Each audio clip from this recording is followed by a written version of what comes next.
Alô, você, amigo, amiga enxadrista. Esta entrevista é a última do nosso workshop brasileiro de xadrez.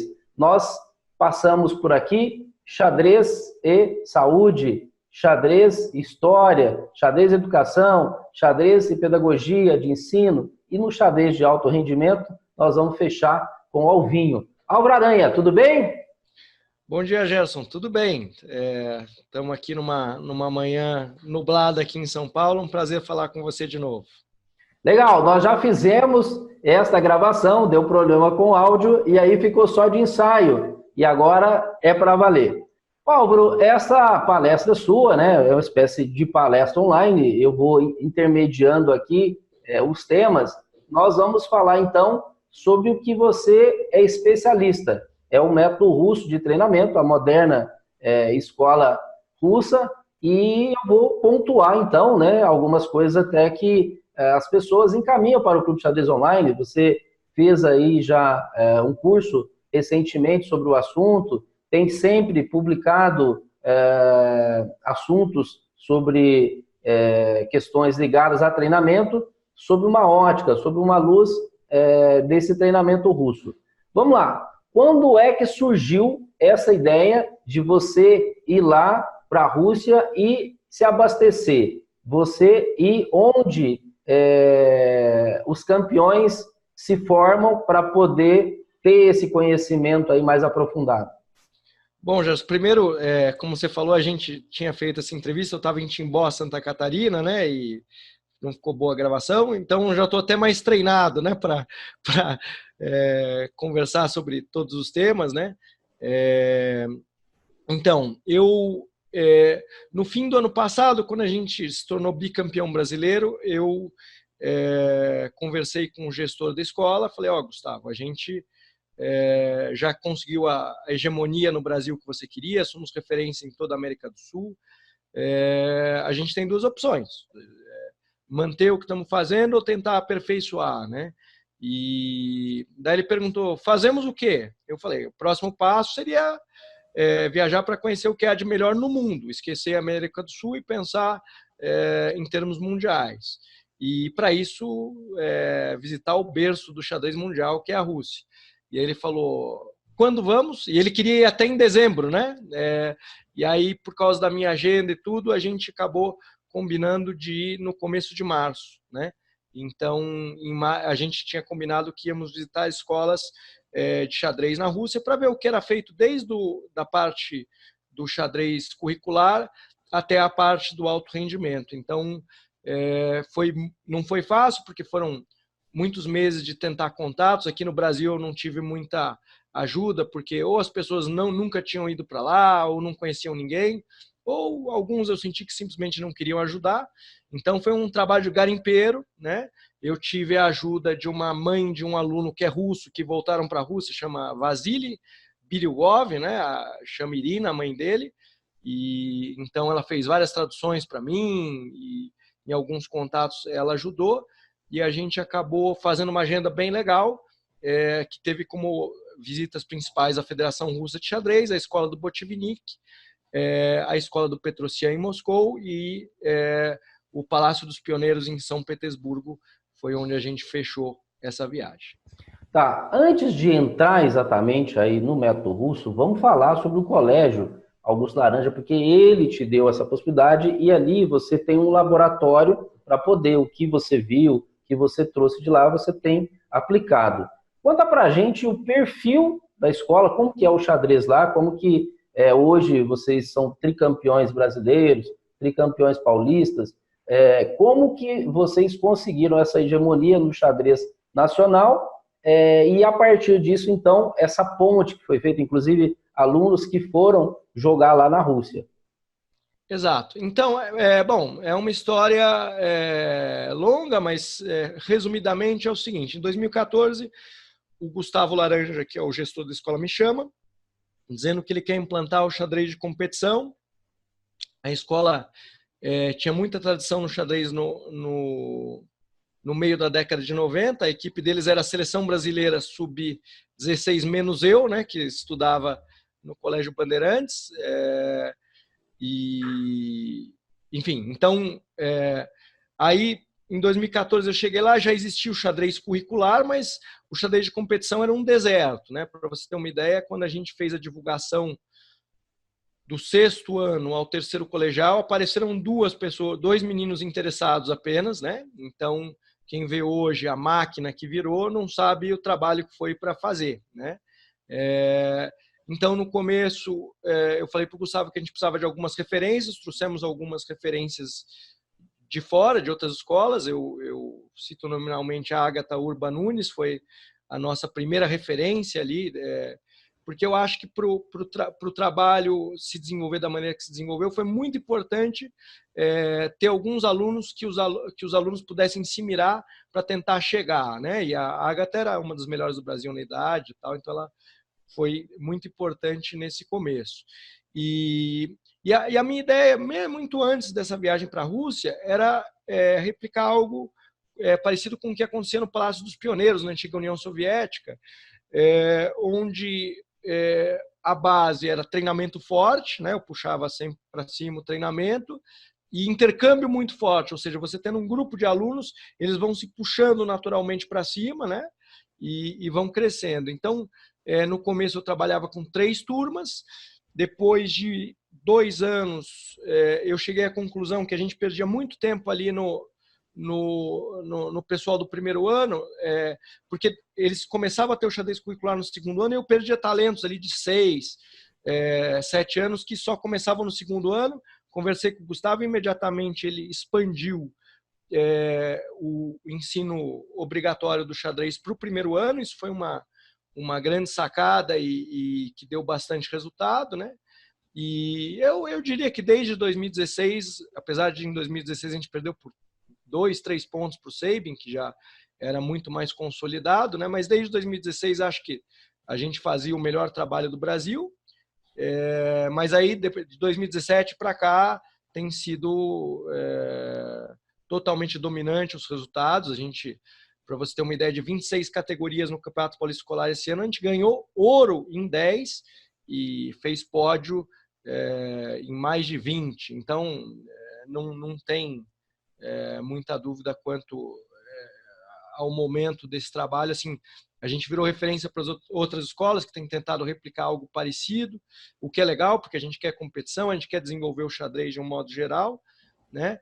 E, enfim, e um outro dado interessante, a gente foi com 56 alunos para o Campeonato Brasileiro, dos quais 42 se colocaram entre os 10 primeiros, né? De suas categorias e somaram pontos para a escola. E somasse o terceiro, o segundo, o terceiro, o quarto e o quinto, não nos alcançavam na pontuação, o que mostra a qualidade do trabalho, porque somadas essas escolas daria uma coisa de 150 alunos. Puxa vida. Ó, então agora vamos focar lá na visita à Rússia. Então, primeiro vamos falar do Motilev, a visita que você fez à Federação Russa e o contato com o Motilev. Na verdade foi uma baita sorte esse contato com o Motilev, porque a gente marcou numa sexta-feira com o o diretor técnico da Federação Russa, e por muita coincidência a Rússia tinha sido campeã mundial no Cazaquistão por equipes, né, no dia anterior, e quando a gente foi lá, encontramos o Motilev por coincidência, que ele tinha ido lá preencher uma papelada e levar o troféu, né? Inclusive tem no meu Facebook a foto eu segurando o troféu de campeão mundial por equipes e tal. E o Motilev ia viajar naquele mesmo dia para jogar o campeonato europeu individual, mas aí a mulher dele parece que não estava muito contente com essa ideia e ele acabou ficando na Rússia, desistindo. Ele tinha tudo pago lá, acabou desistindo. E eu falei, pô, se você vai ficar, podíamos marcar um almoço e tal para conversar, queria fazer uma entrevista com você. Aí marcamos um almoço para o dia seguinte, e eu, ele e o Gustavo, e depois eu fiz uma entrevista com ele de mais de 1 hora e fiquei conversando com ele sobre xadrez e treinamento por mais de 4 horas, e ele virou um amigo, né? Que a gente tá sempre se falando por WhatsApp enfim, ele era para ter estado na nossa equipe, agora eu já posso contar, né? No Campeonato Brasileiro Escolar, já estava tudo certo para ele vir, mas ele acabou classificando para a final do Campeonato Russo, que segundo ele foi uma surpresa. Depois ele jogava um torneio na China, ia jogar esse top 100 do mundo lá na Inglaterra, né?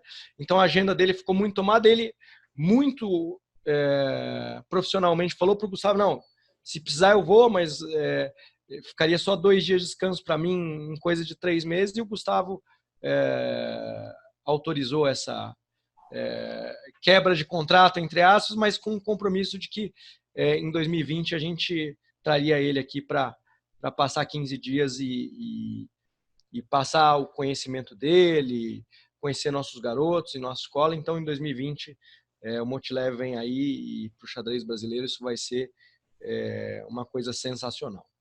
Motilev, você acha hoje que é a principal referência como treinador no mundo? Eu acho que sim. Eu considero ele é um discípulo do Dvoretsky, né? E é o treinador da equipe russa absoluta, e eles estão numa fase espetacular. Ganharam o Campeonato Mundial e a semana passada ganharam o Campeonato Europeu como equipe B, né? Então a Rússia, sem dúvida, hoje temos um campeão mundial norueguês, né? Mas para você fazer um campeão mundial, você depende de uma série de fatores, como genialidade, sorte, apoio, um monte de coisas, né? A história do Carlsen é bem bonita, inclusive, mas a Rússia, sem dúvida, em termos de formação, é de longe o melhor país do mundo. É só você ver o número de jogadores que jogou a Copa do Mundo russos, jogadores acima de 2.650, né?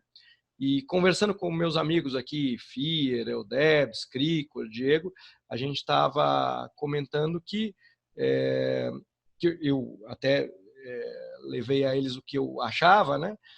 A diferença é que lá todo mundo tem um conhecimento básico, padrão muito bom, e depois eles desenvolvem cada um o seu talento específico. Enfim, então, independentemente do estilo do jogador, ele conhece os finais que tem que conhecer, conhece os clássicos, isso não faz mal a ninguém, né? Eu fico imaginando, e falei muito isso com o Fia, né? A gente estava jogando a mesma equipe agora essa semana, e eu falava para ele que é uma pena ele não ter nascido na Rússia, porque lá ele seria tranquilamente um jogador de 2.700, 2.750, porque ele não teve essa formação. Assim, aqui os jogadores, cada um foi buscar algum jeito de melhorar, e nossos grandes mestres, cada um tem um tipo de formação e não tem uma base sólida, estruturada como eles têm lá. Isso é uma grande vantagem que eles têm, sem dúvida nenhuma. E a visita à histórica Escola do Botvinnik, fala sobre o perfil dela, esses anos todos de existência, o que você viu lá? Então, nossa, é espetacular, né? A estrutura deles dá inveja, assim, peças de madeira em todos os tabuleiros, relógios digitais, 900 crianças num domingo jogando um torneio pensado, né? Crianças desde 5, 6 anos anotando partidas, coisas que foram bem legais de ver, até para o nosso gestor ver que era possível fazer isso aqui em menor escala, óbvio, né? Mas digo a questão da crianças que ainda estão se alfabetizando e anotando partidas de xadrez, e isso não sendo prejudicial de maneira nenhuma para a alfabetização deles. A escola do Botvinnik formou nada mais, nada menos do que Kasparov, Karpov e Kramnik, né? Então, é a escola mais tradicional e mais respeitada na Rússia, né? Ela é administrada pela sobrinha do Botvinnik, inclusive falei com ela na visita que fizemos lá. O Stanislav, que é o diretor, atendeu a gente super bem. E, assim, eu acho que o material de apoio deles muito estruturado, voltado muito para a parte transição meio-jogo final, escolha de finais, que é uma coisa que, aqui, em termos de Brasil, é uma novidade. E eu tenho implantado isso com muito sucesso no Augusto Laranja, sinto os nossos jogadores mais maduros nesse sentido, né? E eu acho que sem dúvida, a escola do Botvinnik é a grande referência mundial em termos de treinamento. Eles têm filiais espalhadas pelo mundo todo, e tem algumas novidades que eu ainda não posso falar, mas que vão acontecer dessa parceria aí no futuro, e com certeza vão beneficiar não só o Augusto Laranja, como o xadrez brasileiro e sul-americano. Legal demais. E a visita a São Petersburgo? Então, essa visita também teve uma surpresa boa, porque eu não esperava conseguir falar com um dos meus ídolos, que é o ex-campeão mundial Alexander Halifman, né? Mas também consegui ficar ali umas 3 horinhas falando de xadrez com ele, e ele me contou histórias da carreira dele, do campeonato mundial que ele ganhou. E assim, eu acho que assim, ele tem uma aura de campeão mundial, não é? Você tá com o cara, você sente que o cara é diferente, e ele teve com os grandes, né? Ele treinou com Gelfand, é contemporâneo do Kasparov, e então eu perguntei de tudo para ele. Por exemplo, ele falou uma coisa interessante que eu já usei para vários alunos, né? Ele fala que uma das coisas que ele acha que fez com que atrasasse o desenvolvimento dele é que durante a maior parte da carreira dele, as aberturas principais dele eram a Siciliana Dragão e a Defesa Índia do Rei. Ele falou que são defesas jogáveis, mas que, por exemplo, não podem ser o seu prato principal. Você pode ter elas como alternativa, né? Eu até influenciei o grande mestre Luiz Paulo Super. Ele disse que ele já estava insatisfeito com a Índia do Rei dele. Depois que eu falei isso, ele parou definitivamente com a Índia do Rei, que ele falou que estava conseguindo posições ruins na abertura com a Índia do Rei, e ali aquela fala que eu contei para ele foi o que faltava para ele largar a Defesa Índia do Rei, né? O que é, lógico, ele está falando do ponto de vista de um jogador de elite, né, de um cara que enfrentou os melhores do mundo, mas essa foi uma sacada legal. E, por exemplo, uma coisa que eu gostei muito, quando eu perguntei de livros para ele, ele disse que 2 livros que ajudaram muito o desenvolvimento dele foram os livros do Keres, que esse a gente tem traduzido para o inglês e para o espanhol, e um livro do Portisch, que só tem em russo. Esse livro não foi traduzido para nenhuma outra língua mais acessível. Então, por 2 motivos eu fiquei contente. Primeiro, porque eu sou um super fã do Portisch e defensor de que dos jogadores estratégicos que analisarem as partidas do Portisch tem muito a ganhar, né? E ele não é tão famoso aqui no Brasil, né? E também a coisa de ver que ele, um campeão mundial, se desenvolveu através de um método que eu sempre defendi, que é a análise de partidas comentadas. A única coisa é que ele fala, por exemplo, que ele gastava de 2 a 3 horas para analisar uma partida desses caras. Então, isso aqui no Brasil também é muito raro. Os meninos têm dificuldade em ficar muito tempo concentrados e sem o negócio de analisar sem ficar mexendo as peças, analisar de cabeça, que é um defeito da minha própria formação. Acho que um dos meus defeitos, eu vi muita partida sem, mas mexia muito nas peças, então isso prejudicou meu poder de cálculo e de visualização das posições. Hoje eu tento trabalhar nisso, mas na minha idade hoje o progresso nessa área é mais devagar. Então, com os meus alunos lá no Augusto Laranja, tem alguns que têm esse mau hábito de mexer nas peças. Eu estou fazendo um trabalho intensivo e acho que está surtindo efeito, né? A gente não pode esquecer que a cultura russa é muito diferente da nossa, e então esse choque cultural não é fácil, mas com o apoio da direção da escola eu estou conseguindo fazer isso lá, e tem tido bastante efeito prático. Os resultados dos alunos, para falar a verdade, nem eu esperava tanto, né? Todos os alunos subindo tanto e se destacando, ganhando torneios, subindo 100 pontos de rate por torneio, uma coisa assim que está até me assustando. E eu não vou ser hipócrita e falar que eu sabia que isso ia acontecer. Eu sabia que eles iam se beneficiar, mas esse boom até a mim está assustando, para falar a verdade. Bom, você levou aí a sua equipe, né, para o super evento de jovens talentos, o Belaya Ladia, mas antes disso, vamos só fechar aí a visita sua, né, com o gestor, o Gustavo, nessa imersão que vocês fizeram lá na Rússia. O que mais você destaca? O que mais você viu? E aí a próxima a gente já entra numa outra fase de visita à Rússia, mas aí como técnico, onde você foi levar seus alunos. Qual o balanço que você faz dessa visita sua com o gestor do Augusto Laranja? O que você conseguiu lá de parceria? O que você conseguiu replicar já com seus alunos aqui no Brasil? Então, um efeito imediato na nossa visita, nós, como na época bicampeões brasileiros, fomos convidados para jogar o Belaya Ladia, né, que é um torneio muito tradicional, onde todos as principais estrelas russas ao longo do tempo participaram desse torneio. Então, isso foi um efeito imediato, foi um convite feito na nossa visita à Federação Russa.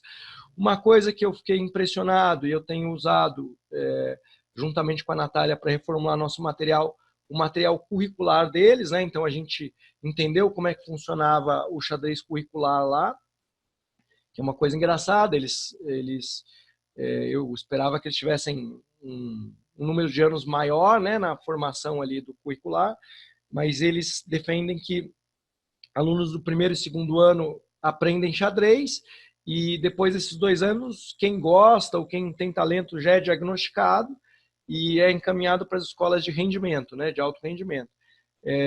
Nessa parte, eu discordo até um pouquinho, porque eu acho que às vezes o menino com 9, 10 anos ainda está a ponto de despertar o amor pelo xadrez. Eles são durões no processo de seleção, então eles acham que em 2 anos a criança mostra talento ou interesse e depois disso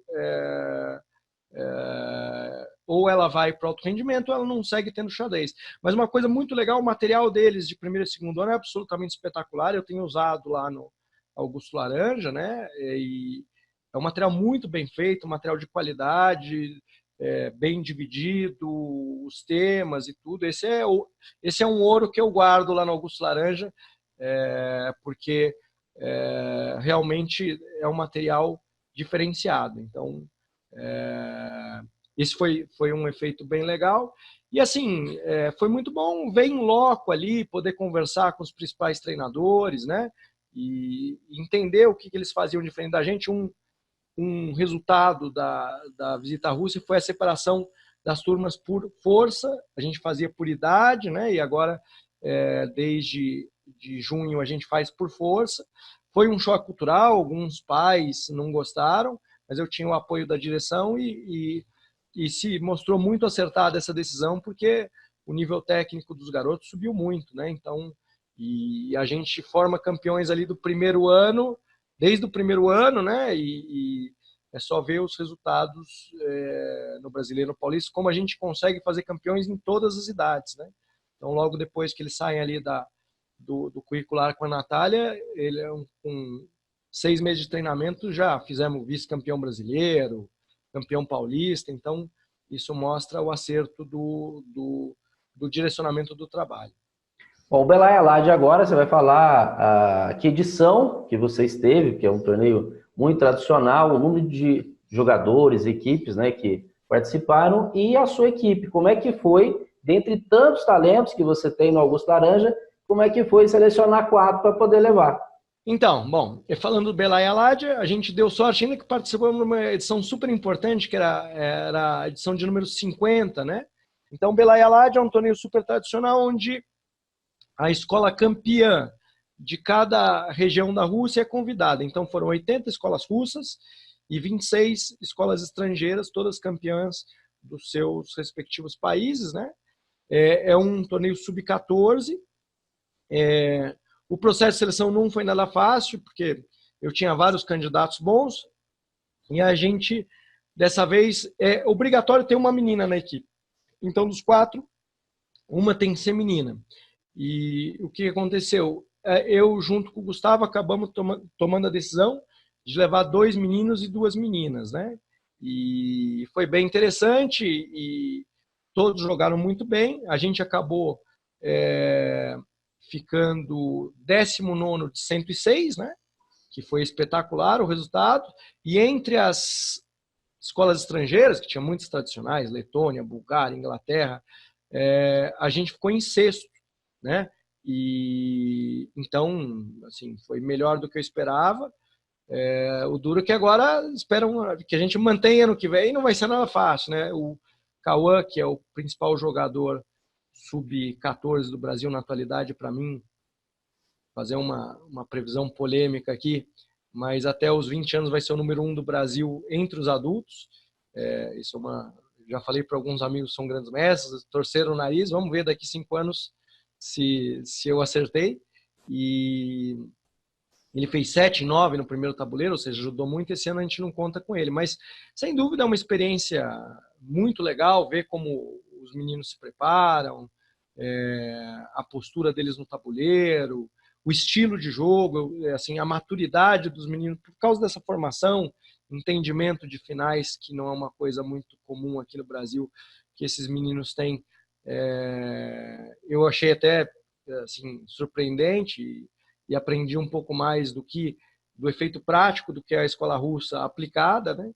E então foi uma experiência sensacional e já existe uma grande expectativa na escola para ver quem vai ser convocado para a edição de 2020. Tem muitos candidatos bons para poucas vagas.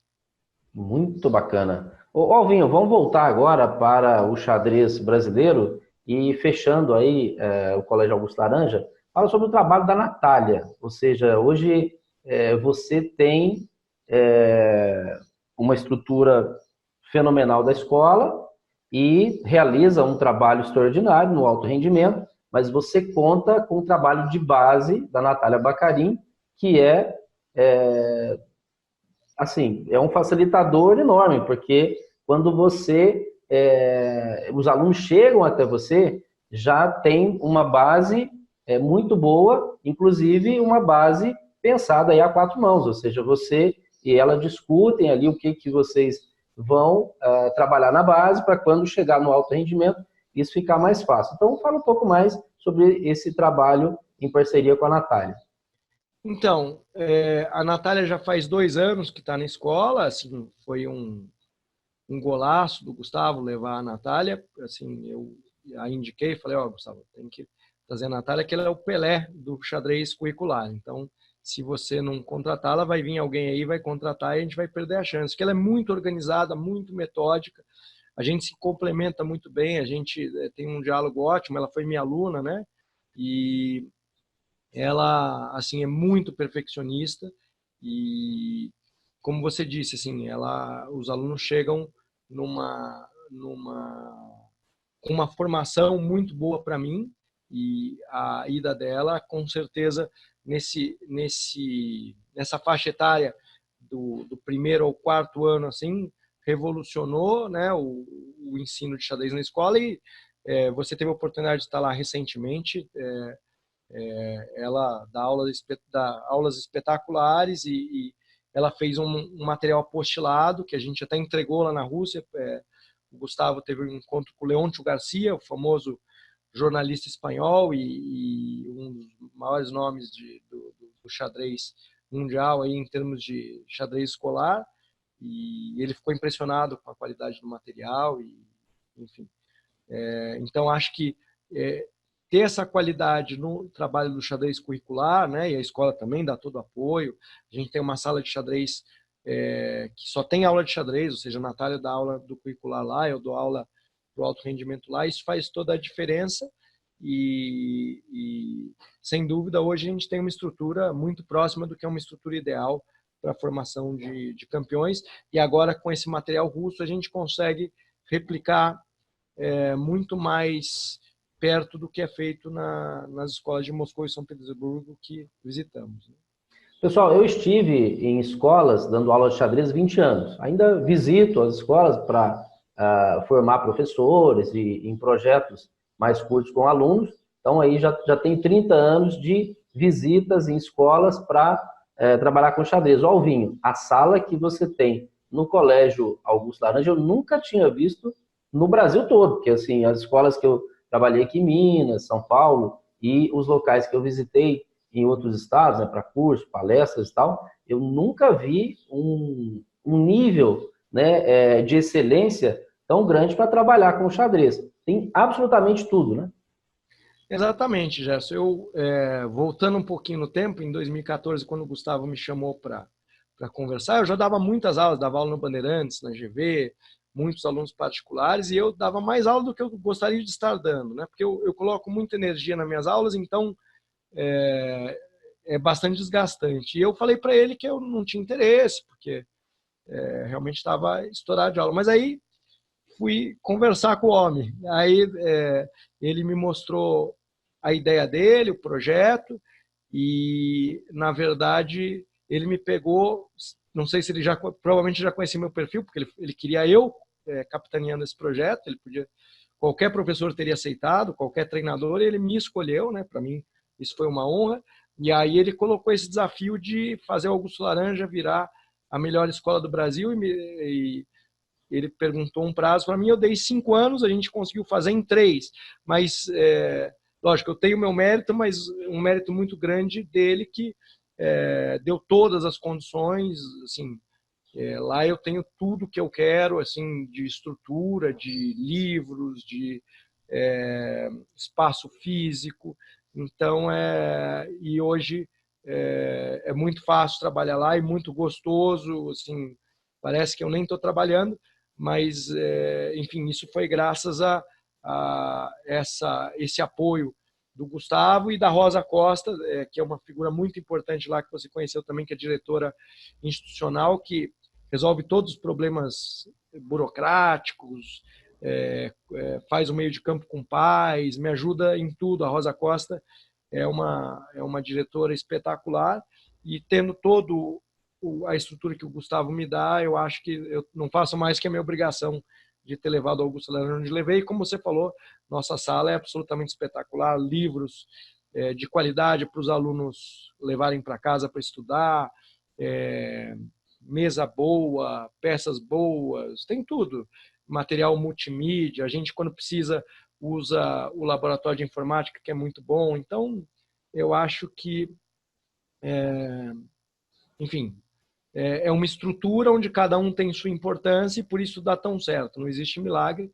E eu fico contente de ver algumas escolas perguntando para a gente como é que começou, como é que é feito e querendo replicar, porque se isso acontecer é bom para o xadrez brasileiro, para todos os profissionais de xadrez e para o Brasil de uma forma geral, porque eu acho que o ensino do xadrez ensina a criança a pensar, raciocínio lógico, tomar decisão, autocrítica. Então, eu acho que o Augusto Laranja faz um serviço importante para o Brasil, sendo pioneiro nesse projeto.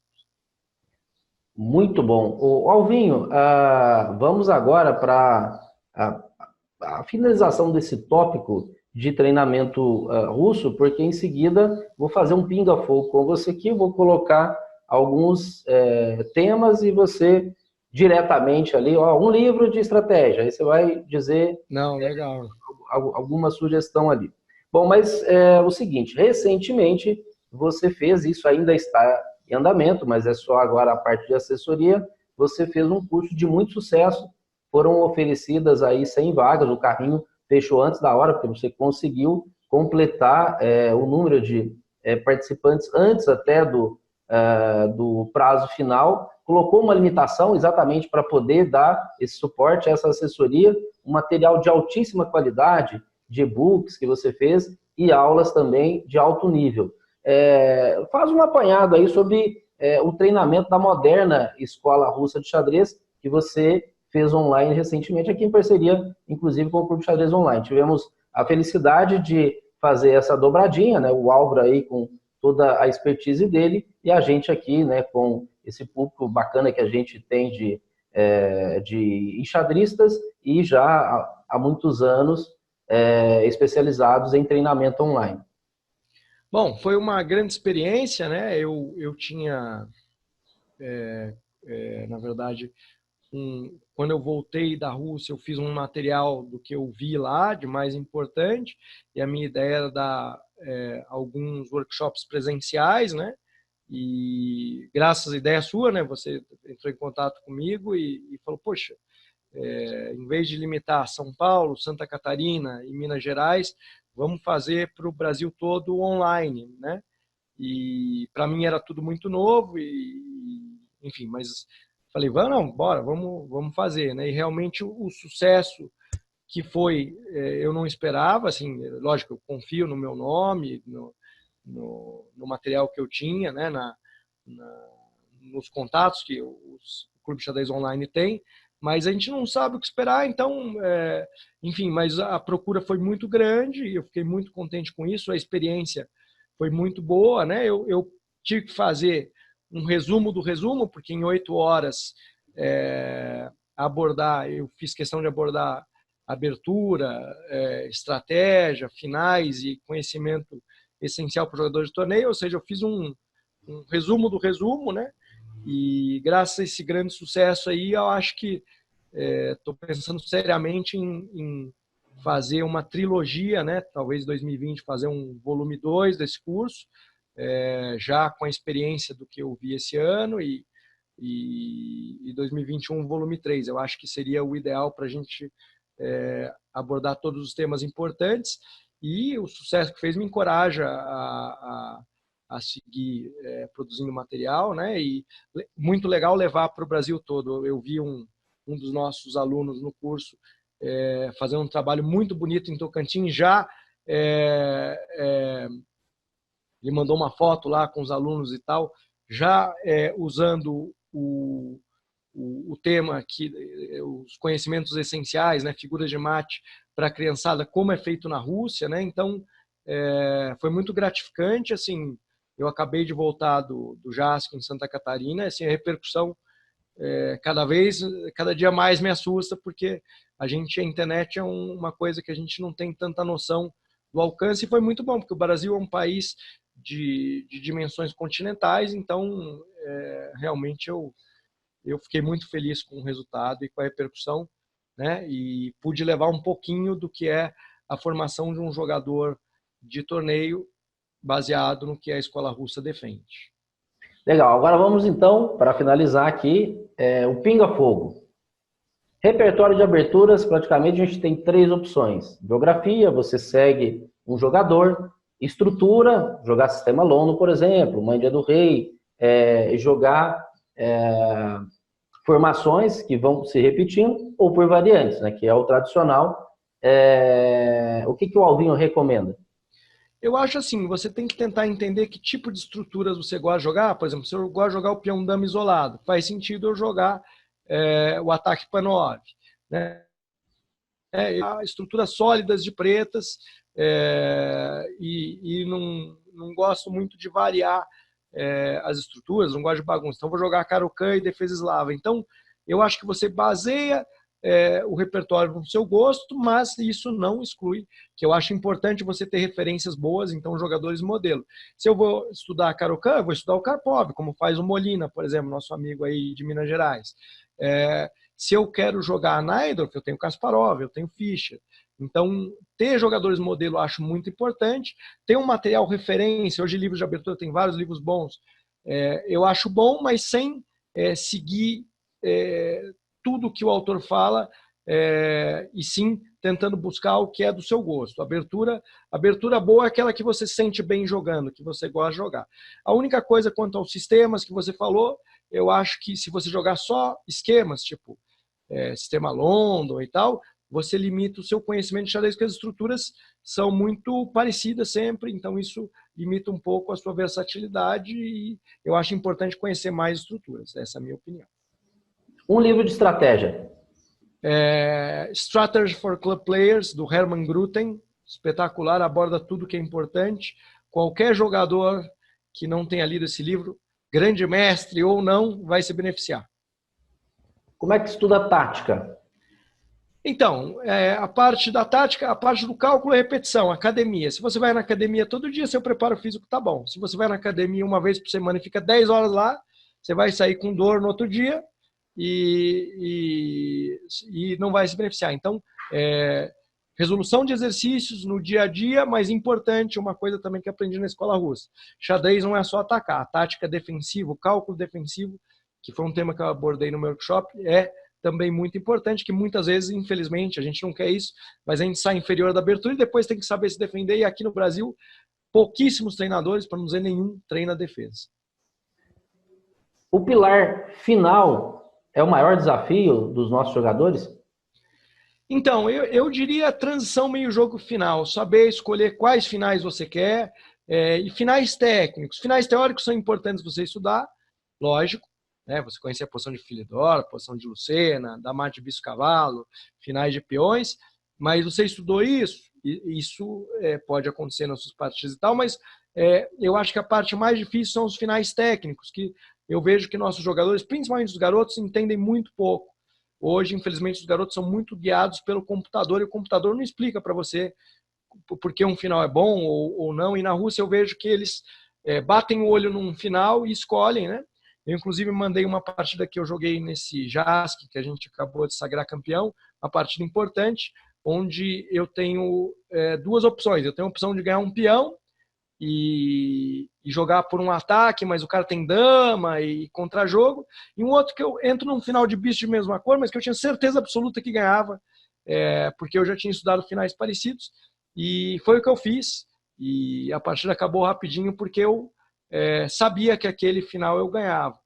Eu acho que se eu tivesse jogado aquela posição em fevereiro, eu teria tomado o peão, mantido as damas, talvez tivesse até ganho a partida, mas não com tanta facilidade. Então, eu acho que isso é uma grande lição da escola russa para a gente, você saber com detalhe os finais e que finais você quer chegar.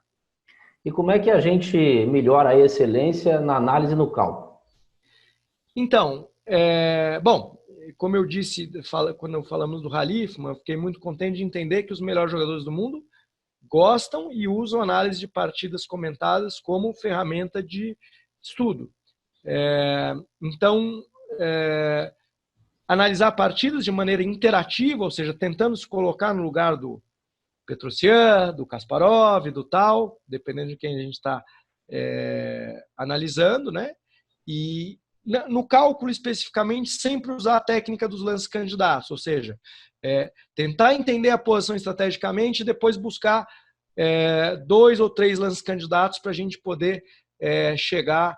É como uma prova de alternativas. Se você tem 8 alternativas, mas consegue selecionar 3, onde você tem quase certeza que a resposta está ali, você aumenta muito sua chance de acerto. Então, a técnica dos lances candidatos é essencial para o cálculo funcionar.